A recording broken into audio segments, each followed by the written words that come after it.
நேயர்களுக்கு யோக பிருந்தாவின் வணக்கங்கள். இந்த நாள் இனிய நாளாக வாழ்வில் எல்லோரும் எல்லா வளமும் பெற்று வாழ வேண்டும். ஸ்ரீ விசுவாவசு வருடம் வைகாசி மாதம் 5ஆம் தேதி திங்கட்கிழமை. இது தமிழுக்கு. ஆங்கிலம் 19/5/2025 ஆண்டு. திருக்கணித பஞ்சாங்கப்படி சூரிய உதயம் 5:53 இன்று அதிகாலை 3:04 வரை சஷ்டி, பின்பு சப்தமி. நட்சத்திரம் இன்று மாலை 4:15 வரை திருவோணம், பின்பு அவிட்டம். நாம யோகம் அதிகாலை 3:04 வரை சுப்பிரம், பின்பு பிராமியம். கரணம் பிற்பகல் 2:36 வரை பத்திரை கரணம், பின்பு பவகரணம். அமிர்தாதி யோகம், அமிர்த யோகம், சித்த யோகம் இரண்டும் இன்னைக்கு இருக்கு. நல்ல நேரம் காலை 6:30 7:30 வரை, மாலை 4:30 5:30 வரை. ராகு காலம் காலை 7:30 9 வரை. யமகண்டம் பகல் 10:30 நண்பகல் 12 வரை. குளிகை நண்பகல் 1:30 பிற்பகல் 3 வரை. சுப வேலைக்கான ஒரு நல்ல நேரம் காலை 9:30 10:30 வரை, மாலை 7:30 8:30 வரை. வாரசூலம் கிழக்கு. பரிகாரம் தயிர். சந்திராசிரம நட்சத்திரம் இன்று மாலை 4:15 வரை திருவாதிரைக்கு, அதன் பின்பு புனர்பூச நட்சத்திரத்துக்கு சந்திராசிரமம். நம்ம கோச்சாரத்தை பார்த்துட்டு மற்ற விஷயங்களை பார்க்கலாம். ரிஷப லக்னம், லக்னத்துக்குள்ளே சூரியன். மிதுனத்தில் குரு பகவான், கடகத்தில் அங்காரக பகவான், சிம்மத்தில் கேது பகவான், கன்னியில் மாந்தி பகவான், மகரத்தில் சந்திர பகவான், கும்பத்தில் ராகு பகவான், மீனத்தில் சனி பகவானும் சுக்கிர பகவானும், மேஷத்தில் குரு பகவான். நம்ம இன்னைக்கு பார்க்க போற ஒரு பதிவு என்னன்னா, நம்ம பிரதோஷத்துக்கு போறோம். பிரதோஷம் போனா என்ன செய்யறோம்? முதல்ல நம்ம சிவபுராணம் படிக்கிறோம். இந்த சிவபுராணத்தை தினமும் படிக்கலாம். தினமும் படித்தால் அதனுடைய பயன்கள் ரொம்ப பெருசு. இன்னொன்னு என்னன்னா, சிவபுராணத்தின் பெருமை என்னன்னு நம்ம முதல்ல தெரிஞ்சுக்கணும். அதை படிக்கிறதுனால நல்லது நடக்கும் அப்படின்றத விட அதனுடைய பெருமைகள் என்னன்னு தெரிஞ்சுக்கிட்டா தினமும் படித்தால் அவ்வளவு நன்மை ஏற்படும். தில்லையில ஒரு ஆனி மாதம் ஆயில்யம் நட்சத்திரம் அன்று சிவபெருமான் அந்தணர் வேஷத்துல திருநீர் பூசி மாணிக்க வாசகர் தங்கி இருந்த மடத்திற்கு வந்தாராம் சிவபெருமான். வந்தவர் மாணிக்க வாசகர் பெருமானிடம், தாங்கள் எழுதிய திருவாசகத்தை நீங்கள் ஒருமுறை சொன்னால் அப்படியே நான் ஓலைச்சுவடிகளில் எழுதி கொள்கிறேன் அப்படின்னு சொன்னாராம். மாணிக்க வாசகர் அமர்ந்திருந்தபடியே 51 பதிகங்கள் கொண்ட திருவாசகத்தின் 658 பாடல்களையும் சொல்ல சொல்ல பெருமான் எழுதி கொண்டாராம். எழுதி கொண்ட திருவாசகம் அடங்கிய அந்த ஓலைச்சுவடிகளையும் பெருமான் நடராஜ சன்னதி முன்பு வைத்துவிட்டு மறைந்து விட்டாராம். மறுநாள் ஆனி மாதம் மகம் நட்சத்திரம் அன்று ஆலயத்திற்கு வந்த தில்லைவாழ் அந்தணர்கள், தீட்சிதர்கள், கூத்த பெருமான்கள் சன்னதியில் நிறைய ஓலைச்சுவடிகளை கண்டு திகைத்து போய்விட்டார்களாம். அப்படியே அந்த ஓலைச்சுவடிகள் அத்தனையும் எடுத்து பார்த்த தீட்சிதர்கள் கடைசி ஓலையில் மாணிக்க வாசகர் சொல்ல அழகிய சிற்றம்பலமுடையான் எழுதியது என கையெழுத்து இடப்பட்டிருந்ததாம். எவ்வளவு ஒரு அதிசயம் பாருங்க. எல்லாரும் அப்படியே திகைச்சு போயிட்டாங்களாம். பெருமானுடைய கருணையை வியந்த அந்தணர்கள் மாணிக்க வாசகர் தங்கியிருந்த இடம் சென்று நடந்தவற்றை கூறி அவரை அழைத்து வந்தார்களாம். ஓலைச்சுவடிகளில் உள்ள ஒவ்வொரு திருவாசக பாடலையும் பார்த்து கடைசியில் பெருமானது ஒப்பத்தையும் கண்டு பிரமித்தவராய், ஆம், அடியேன் சொல்ல எழுதப்பட்டதுதான் என்று சொல்லி வந்ததாம் பெருமான் தான் என நினைந்து உள்ளம் உருகி கண்ணீர் விட்டு அழுதாராம். யார்? மாணிக்க வாசகர். தீட்சிதர்கள் மாணிக்க வாசகரிட ஓலைச்சுவடியில் உள்ள திருவாசகத்திற்கு பொருள் கூறுமாறு வேண்டினார்களாம். அப்ப மாணிக்க வாசகர் மந்தகாச புன்னகையுடன் நடன கோலத்தில் இருக்க நடராஜ பெருமானை காட்டி, இப்பாடல்கள் அனைத்திற்கும் இவர்தான் பொருள் என்றாராம். அதனாலதான் அந்த ஆனி மகத்து அன்று மாணிக்க வாசகரின் குரு பூஜை நாளாகும். சிறப்பு என்ன அப்படின்னா, நமச்சிவாயம் என்னும் 5 எழுத்தில் திருவாசகத்தின் முதல் பதிகமான சிவபுராணம் தொடங்குகிறது. முதல் ஒன்று சிறப்பு. இரண்டாவது சிறப்பு என்னவென்றால், சிவபுராணத்தின் முதல் 6 வரிகள் வாழ்க என முடியும்.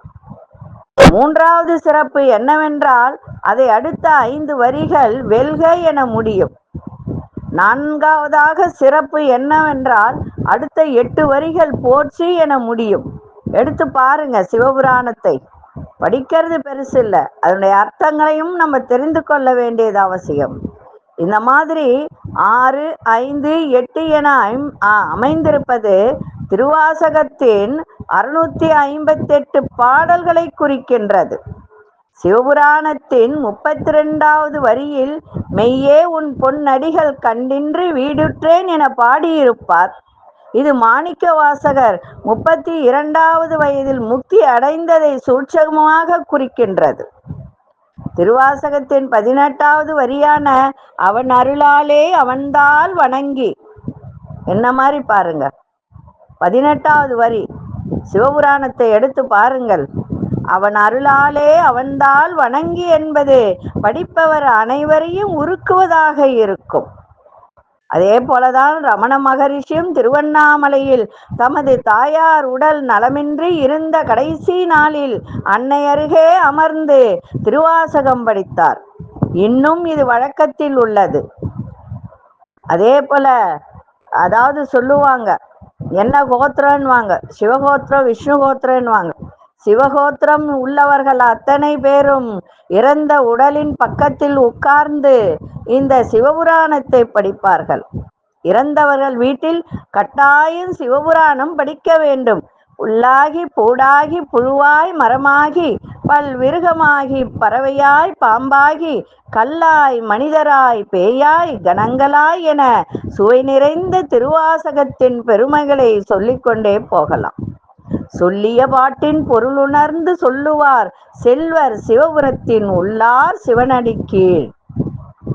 என்ன மாதிரி பொருள் பாருங்க. நம்ம சிவபுராணம் படிக்கிறோம், நமச்சிவாயம் வாழ்க நாதந்தால் வாழ்கன்னு. ஆனா அதனுடைய அர்த்தங்கள் தெரியாதையே நம்ம படிச்சுக்கிட்டு வரோம். அதனால சிவபுராணத்தின் மகிமை அப்படின்னு சொல்லும்போது பெரிய ஒரு விஷயத்தை நமக்கு இது செய்து கொடுக்கும். அதுதான் கடைசி வரிகள் வரும்போது சொல்லிய பாட்டின் பொருள் உணர்ந்து சொல்லுவார் செல்வர் சிவபுரத்தின் உள்ளார் சிவனடி கீழ். அப்படின்னா என்ன அர்த்தம்? நம்ம இந்த பாட்டின் பொருளை உணர்ந்து எல்லோரும் சிவனுக்கு கீழே தான் நம்ம இருக்கோம். சிவபுரத்தின் உள்ளார் சிவனடி கீழ். என்ன மாதிரி ஒரு பாட்டினுடைய அர்த்தம் பாருங்க. அதனால சிவபுராணத்தை தினமும் படிங்க. அதே மாதிரி இன்னொரு விஷயமும் இருக்கு. காஞ்சி மகா பெரியவரிடம் குழந்தை இல்லாத ஒரு தம்பதியினர் சென்று தங்கள் குறைகளை கூறினார்களாம். அப்போ பெரியவர் திருவாச புத்தகத்தை கொடுத்து ஒரு குறிப்பிட்ட பதிகத்தை தினம் படிக்க சொன்னாராம். அவர்களுக்கு வரிசையாக 5 குழந்தைகள் பிறந்தனராம். அப்போ இந்த சிவபுராணத்தின் மகிமை என்னவென்று பாருங்கள். ஆனி மாதம் மகம் நட்சத்திரம் அன்றுதான் மாணிக்க வாசகரின் குரு பூஜை நாளாகும். அதனால தினமும் நீங்க இந்த சிவபுராணத்தை திருவாசகத்தை படியுங்கள். தினமும் படித்தாலும் நல்லது. படிக்க நேரம் இல்லை என்றால் ஒலி நாளில் போட்டு, அதாவது யூடியூப்ல அதுலலாம் எல்லாத்துலயும் வருது, அதை போட்டுட்டு கேளுங்க, காதார கேளுங்க. கேட்க கேட்க இனிமையாக இருக்கும். இந்த சிவபுராணத்தின் மகிமை என்னவென்று தெரிந்து கொண்டீர்கள். இதை தினமும் படித்தால் நன்மை நிறைய உண்டு. ஒவ்வொரு வரிக்கும் ஒவ்வொரு விஷயங்கள் உண்டு.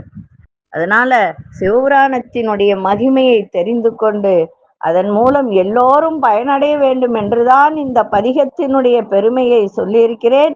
இதை நீங்க ரெக்கார்ட் பண்ணி வச்சுக்கிட்டு கூட அப்பப்ப கேட்கலாம். இப்பொழுது 12 ராசிக்கான பொது பலனையும் முதலில் மேஷ ராசிக்கான பொது பலன் என்னவென்று பார்ப்பதற்கு முன்பு, இன்றைய தினம் திங்கட்கிழமை சிவபெருமானை வணங்கலாம், விநாயகப் பெருமானை வணங்கலாம். இன்னைக்கு கொண்டு செல்லுகின்ற பொருள் 2 அருகம்பிள்ளை எடுத்து பாக்கெட்ல வச்சுக்கிட்டு போங்க. இப்பொழுது மேஷ ராசிக்கான பொது பலன் என்னவென்று இப்பொழுது பார்க்கலாம். அன்பார்ந்த மேஷராசி நேயர்களே, பயணங்களால் அனுகூலம் ஏற்படும். தொழில் ரீதியான பொருளாதாரம் அதிகரிக்கும். உறவினர்கள் ஒத்துழைப்பாக இருப்பார்கள். எதிர்பார்த்த சில உதவிகரெல்லாம் சாதகமாக அமையும். புதுவிதமான பொருட்களை வாங்கி மகிழக்கூடிய ஒரு தருணம். ஆன்மீக பணிகளில் ஈடுபாடு அதிகரிக்கும். படிக்கின்ற மாணவர்களுக்கு நிறைய மாற்றங்கள் ஏற்படும். இன்றைய நாள் வெற்றி நிறைந்த நாளாக இருக்கும். அதிசய தெற்கு திசை அதிசய நிறநாமின் அசு நிறம் வெண்மை நிறத்தை பயன்படுத்தும். அசுனி நட்சத்திரக்காரர்களுக்கு அனுகூலம் ஏற்படும். பரணி நட்சத்திரக்காரர்களுக்கு உதவிகரம் சாதகமாக அமையும். கிருத்திகை நட்சத்திரக்காரர்களுக்கு நிறைய மாற்றங்கள் ஏற்படுகின்ற ஒரு நாளாக இருக்கும். இந்த நாள் இனிய நாளாக இருக்க வாழ்த்துக்கள். நன்றி, வணக்கம். யோக பிருந்தாவின் வாழ்த்துக்கள். அன்பார்ந்த ரிஷபராசி நேயர்களே, ரிஷபராசி நேயர்களுக்கு இன்றைய தினம் கணவன் மனைவிக்குள் இருந்து வந்த கருத்து வேறுபாடுகள்லாம் விலகி நல்ல ஒரு அந்யோன்யம் ஏற்படும். இழுபறியா இருந்த சில வேலைகளை எல்லாம் செய்து முடிக்கக்கூடிய ஒரு தருணம். எதிர்பார்த்த மகிழ்ச்சியான செய்திகள்லாம் கிடைக்கும். வியாபாரத்தில் இருந்து வந்த போட்டிகள்லாம் மறையும். ஆன்மீகம் சார்ந்த பணிகள்லாம் ஆர்வம் அதிகரிக்கும். பெரிய பெரிய மகான்களை சந்திப்பதற்கான வாய்ப்பு சிலருக்கு ஏற்படும். அதே போல உயர் அதிகாரிகளின் இடத்தில் ரொம்ப பொறுமையா பேசணும், நிதானமா பேசணும். இன்றைய நாள் அமைதி நிறைந்த நாளாகவும் அமைஞ்சிருக்கு. அதிசய தென்கிழக்கு அதிசயன் ஒன்றாவின் அசுரன் சிவப்பு நிறத்தை பயன்படுத்துங்க. கிருத்திகை நட்சத்திரக்காரர்களுக்கு கருத்து வேறுபாடுகளாம் விலகும். ரோகிணி நட்சத்திரக்காரர்களுக்கு போட்டிகள்லாம் மறையும். மிருகசீரிஷ நட்சத்திரக்காரர்களுக்கு பொறுமை தேவை. இந்த நாள் இனிய நாளாக இருக்க வாழ்த்துக்கள். நன்றி, வணக்கம். யோக பிருந்தாவின் வாழ்த்து. அன்பார்ந்த மிதுன ராசி நேயர்களே, மிதுன ராசி நேயர்களுக்கு இன்றைய தினம் சந்திராசிரமம் இருக்கிறதுனா புனர்பூச நட்சத்திரக்காரர்கள் நிதானமா செயல்பாடு இருக்கட்டும். திட்டமிட்ட வேலைகள்லாம் தள்ளி போய் செய்கின்ற ஒரு வாய்ப்பு ஏற்படும்.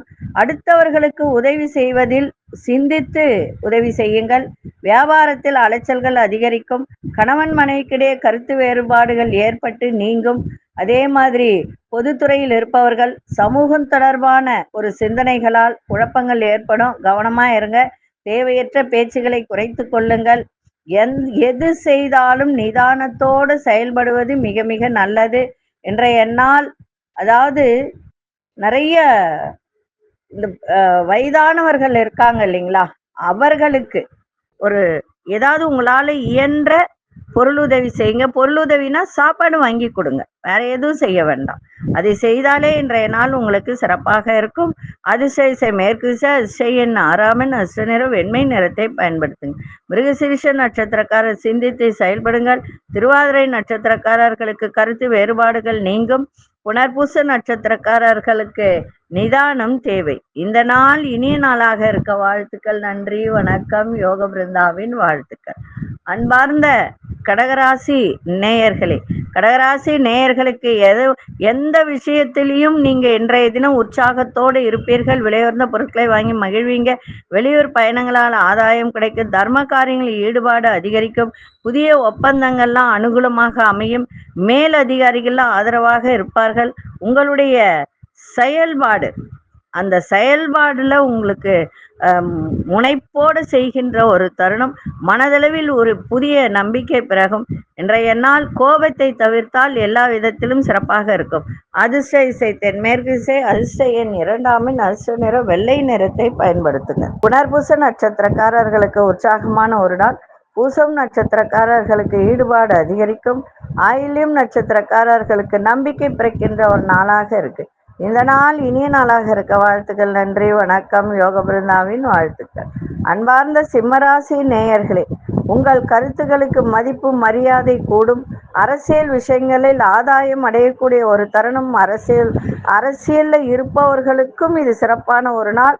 சில பிரச்சனைகளுக்கு முடிவு கிடைக்கும். வியாபாரத்தில் இழுபறியாக இருந்த வேலையெல்லாம் செய்து முடிக்கக்கூடிய ஒரு தருணம்.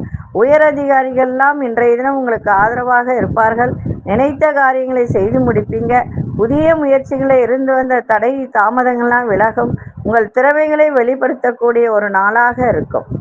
அதிசய தென்கிழக்கு அதிசயன் மூன்றாமின் அசு நிறம் ஆரஞ்சு நிறத்தை பயன்படுத்துங்க. மகம் நட்சத்திரக்காரர்களுக்கு மதிப்பு மரியாதை அதிகரிக்கும். பூரம் நட்சத்திரக்காரர்களுக்கு நல்ல முடிவு கிடைக்கும். உத்திரம் நட்சத்திரக்காரர்களுக்கு தடை தாமதங்கள்லாம் விலகும். இந்த நாள் இனிய நாளாக இருக்க வாழ்த்துக்கள். நன்றி, வணக்கம். யோக பிருந்தாவின் வாழ்த்துக்கள். அன்பார்ந்த கன்னிராசி நேயர்களே, மனதில் நினைத்த காரியங்கள்லாம் நிறைவேறும். பூர்வீக சொத்துக்களால் ஆதாயம் கிடைக்கும். வித்தியாசமான ஒரு சாப்பாட்டு உணவுகளை தவிர்த்தால் ஆரோக்கியம் நன்றாக இருக்கும். மனசுல ஒருமைப்பாட்டு விஷயத்தில் ஆர்வம் அதிகரிக்கும். கலைத்துறையில் இருப்பவர்களுக்கெல்லாம் ஒரு விதமான ஈடுபாடு அதிகரிக்கும். வியாபாரத்தில் சில விஷயங்களை புரிந்து கொள்ளக்கூடிய ஒரு தருணம்.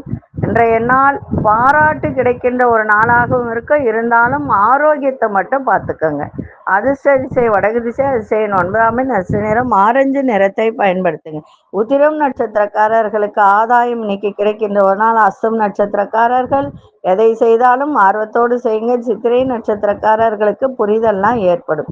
இந்த நாள் இனிய நாளாக இருக்க வாழ்த்துக்கள். நன்றி, வணக்கம். யோக பிருந்தாவின் வாழ்த்துக்கள். அன்பார்ந்த துலாம் ராசி நேயர்களே, மாணவர்களுக்கு கல்வியில இருந்து வந்த குழப்பங்கள்லாம் இன்னைக்கு விலகும். சகோதரர்கள் பக்கபலமாக செயல்படுவார்கள். இன்றைய தினம் வியாபாரம் தொடர்பான இடமாற்ற எண்ணங்கள்லாம் பிறக்கும். பிரபலமானவர்களின் ஒத்துழைப்பு கிடைக்கும். கடன் சார்ந்த பிரச்சனைகள்லாம் கட்டுப்பாட்டுக்குள்ள வரும். சக ஊழியர்களின் ஆதரவால் திட்டமிட்ட காரியம் நிறைவேறும். இன்றைய நாள் எதை செய்தாலும் நிதானத்தோடு பணிவோடு செய்ய வேண்டிய ஒரு நாள். அதிசய தென்கிழக்கு திசை, அதிசய 2ஆம் எண், அதிர்ஷ்ட நிறம் இளம்பச்சை நிறத்தை பயன்படுத்துங்க. சித்திரை நட்சத்திரக்காரர்களுக்கு குழப்பங்கள்லாம் குறையும். சுவாதி நட்சத்திரக்காரர்களுக்கு ஒத்துழைப்பு கிடைக்கும். விசாகம் நட்சத்திரக்காரர்களுக்கு எண்ணிய எண்ணங்கள்லாம் ஈடேறும். இந்த நாள் இனிய நாளாக இருக்க வாழ்த்துக்கள். நன்றி, வணக்கம். யோக பிருந்தாவின் வாழ்த்துக்கள். அன்பார்ந்த விருச்சிக ராசி நேயர்களே, குடும்பத்தில் பெரியோர்களின் ஆதரவு நன்றாக இன்னைக்கு இருக்கும். பூர்வீக சொத்துக்கள்ல இருந்து வந்த பிரச்சனைகள்லாம் குறையும். வண்டி வாகனங்களை பழுது செய்யக்கூடிய ஒரு தருணம். வெளிவட்டாரத்தில் செல்வம் செல்வாக்கெல்லாம் உயரும். அதிரடியான சில செயல்கள் மூலம் நிறைய மாற்றத்தை உருவாக்கக்கூடிய ஒரு தருணம் ஏற்படும். விளையாட்டு விஷயத்தில் ஆர்வங்கள் அதிகரிக்கும். உயர் அதிகாரிகள் இடத்தில் புரிதெல்லாம் இன்னைக்கு மேம்படும். இன்றைய நாள் நலம் நிறைந்த நாளாகவும் இருக்கும். அதிசய மேற்கு திசை, அதிசயம் 5ஆம் எண், அதிர்ஷ்ட நிறம் சாம்பல் நிறத்தை பயன்படுத்துங்க. விசாகம் நட்சத்திரக்காரர்களுக்கு பெரியோர்களின் ஆதரவு சிறப்பை தரும். அனுஷ நட்சத்திரக்கார செல்வம் செல்வாக்கெல்லாம் உயரும். கேட்டை நட்சத்திரக்காரர்களுக்கு புரிதெல்லாம் மேம்படும். இந்த நாள் இனிய நாளாக இருக்க வாழ்த்துக்கள். நன்றி, வணக்கம். யோக பிருந்தாவின் வாழ்த்துக்கள். அன்பார்ந்த தனுசு ராசி நேயர்களே, மனதளவில் இருந்து வந்த குழப்பங்கள்லாம் விலகும். கல்வித்துறையில் ஆர்வம் அதிகரிக்கும். குடுக்கல் வாங்கல்ல பொறுமை தேவை. வியாபாரத்தில் இருந்து வந்த போட்டிகள்லாம் குறையும். மேலதிகாரியின் ஆதரவு கிடைக்கும். பெருந்தன்மையான செயல்பாடுகளால் மதிப்பு மரியாதை உயரும். விலையுறந்த பொருட்களை வாங்கக்கூடிய ஒரு தருணம். இன்றைய நாள் எல்லா விதத்திலும் எல்லா நன்மைகள் நடந்தாலும் அந்த நன்மைகள் நடக்கக்கூடிய ஒரு தருணத்திற்கு மிகவும் கவனமாக இருக்க வேண்டிய ஒரு நாள். அதிர்ஷ்ட திசை மேற்கு திசை, அதிசயம் 3ஆம் எண், அதிர்ஷ்ட நிறம் கோல்டன் நிறத்தை பயன்படுத்துங்க. மூலம் நட்சத்திரக்காரர்களுக்கு குழப்பங்கள்லாம் விலகும். பூராடம் நட்சத்திரக்காரர்களுக்கு போட்டிகள்லாம் விலகும். உத்திராடம் நட்சத்திரக்காரர் மதிப்பு மரியாதை கூடக்கூடிய ஒரு நாள். இந்த நாள் இனிய நாளாக இருக்க வாழ்த்துக்கள். நன்றி, வணக்கம். யோக பிருந்தாவின் வாழ்த்துக்கள். அன்பார்ந்த மகர ராசி நேயர்களே, எந்த காரியத்தை செய்யணும்னு நினைச்சாலும் அதுல ஒரு படபடப்பு இல்லாம செயல்பாடு இருக்கட்டும். படபடப்புனா ஒரு விதமான அச்சம், அதையெல்லாம் தவிர்த்து செயல்பட்டால் இன்றைய நாள் உங்களுக்கு சிறப்பாக இருக்கும். மனதளவில் சின்ன சின்ன சஞ்சலங்கள் ஏற்படும். உங்களோடு இருப்பவர்களிடம் அனுசரித்து செல்லுங்கள். வியாபாரத்தில் மறைமுகமான சில தடைகள் ஏற்பட்டு நீங்கும். சக ஊழியர்களிடத்தில் பொறுமையை கையாள வேண்டியது அவசியம். சூழ்நிலை அறிந்து கருத்துக்களை வெளிப்படுத்துங்க. இன்றைய நாள் நட்பு நிறைந்த நாளாகவும் இருக்கும். அதிர்ஷ்ட திசை தென்கிழக்கு திசை, அதிசயம் 1ஆம் எண், அதிர்ஷ்ட வெளிநீல நிறத்தை பயன்படுத்துங்க. உத்திராடம் நட்சத்திரக்காரர்களுக்கு சஞ்சலங்கள் ஏற்பட்டு விலகும். திருவோணம் நட்சத்திரக்காரர்களுக்கு தடைகள் எல்லாம் விலகுகின்ற ஒரு நாள். அவிட்டம் நட்சத்திரக்காரர்கள் கருத்து சொல்வதில் ரொம்ப ரொம்ப கவனம் தேவை. இந்த நாள் இனிய நாளாக இருக்க வாழ்த்துக்கள். நன்றி, வணக்கம். யோக பிருந்தாவின் வாழ்த்துக்கள். அன்பார்ந்த கும்பராசி நேயர்களே, வருமானம் வருவதற்கு தேவைக்கு இன்னைக்கு வருமானம் வரும். அதாவது உங்களுக்கு இன்னைக்கு என்ன தேவையோ அந்த அளவுக்கு வருமானம் வரக்கூடிய ஒரு தருணம் இன்னைக்கு இருக்கு. வியாபாரத்தில் நிதானத்தோடு செயல்பாடு இருக்கட்டும். குடும்பத்தில் சின்ன சின்ன விவாதங்கள் ஏற்பட்டு நீங்கும். பூர்வீக சொத்துக்களால் அலைச்சல்கள் அதிகரிக்கும். வியாபாரத்தில் ஆதரவான சூழல்லாம் அமையும். வெளியூர் சார்ந்த பயண வாய்ப்புகள்லாம் மேம்படும். மனதளவில் ஒரு விதமான தடுமாற்றங்கள் ஏற்படுகின்ற ஒரு நாள். இன்றைய நாள் தடை தாமதெல்லாம் விலகுகின்ற ஒரு நாளாக இருக்கு. அதிர்ஷ்ட இசை கிழக்கு திசை, அதிர்ஷ்ட எண் 9, அதிர்ஷ்ட நிறம் வெண்மஞ்சள் நிறத்தை பயன்படுத்துங்க. அவிட்டம் நட்சத்திரக்காரர்களுக்கு நிதானம் தேவை. சதயம் நட்சத்திரக்காரர்களுக்கு ஆதரவான ஒரு நாள். புரட்டாதி நட்சத்திரக்காரர்களுக்கு நிறைய மாற்றங்கள் ஏற்படும். இந்த நாள் இனிய நாளாக இருக்க வாழ்த்துக்கள். நன்றி, வணக்கம். யோக பிருந்தாவின் வாழ்த்துக்கள். அன்பார்ந்த மீனராசி நேயர்களே, மனசுல இருந்து வந்த கவலைகள்லாம் இன்றைய தினம் விலகும். கணவன் மனைவிக்கிடையே அந்யோன்யம் அதிகரிக்கும். உங்கள் கருத்துகளுக்கு மதிப்பு மரியாதை கிடைக்கும். நண்பர்களின் சந்திப்பு மகிழ்ச்சியை ஏற்படுத்தும். வியாபாரத்தில் புதிய வாய்ப்புகளால் லாபங்கள் அதிகரிக்கும். சமூக பணிகள்ல ஆதரவு மேம்படும். பணியில் இருந்து வந்த பொறுப்புகள்லாம் குறையும். இன்றைய நாள் பக்தி நிறைந்த நாளாகவும் அமையும். அதிசய தென்மேற்கு திசை, அதிசய நிறநாமின் அதிர்ஷ்ட நிறம் பச்சை நிறத்தை பயன்படுத்துங்க. புரட்டாதி நட்சத்திரக்காரர்களுக்கு மனதில் இருந்து வந்த கவலைகள்லாம் விலகும். உத்திரட்டாதி நட்சத்திரக்காரர்களுக்கு சந்தோஷமான ஒரு நாள். ரேவதி நட்சத்திரக்காரர்களுக்கு வேலை பளு, பொறுப்பு, ஒரு இடத்துல வேலை செய்றீங்க, பொறுப்பு அதிகமா கொடுத்து இதெல்லாம் செய்யுன்னு சொன்னதெல்லாம் இன்னைக்கு குறைகின்ற ஒரு நாளாக இன்னைக்கு அமையும். இந்த நாள் இனிய நாளாக இருக்க வாழ்த்துக்கள். நன்றி, வணக்கம். யோக பிருந்தாவின் வாழ்த்துக்கள். ஸ்ரீ குபேரன் டிவியை பார்த்தமைக்கு நன்றிகள். மேலும் இது போன்ற தகவல்களை தெரிந்து கொள்ள ஸ்ரீ குபேரன் டிவியை சப்ஸ்கிரைப் செய்யுங்கள். மறக்காமல் பெல் ஐக்கானை கிளிக் செய்யுங்கள்.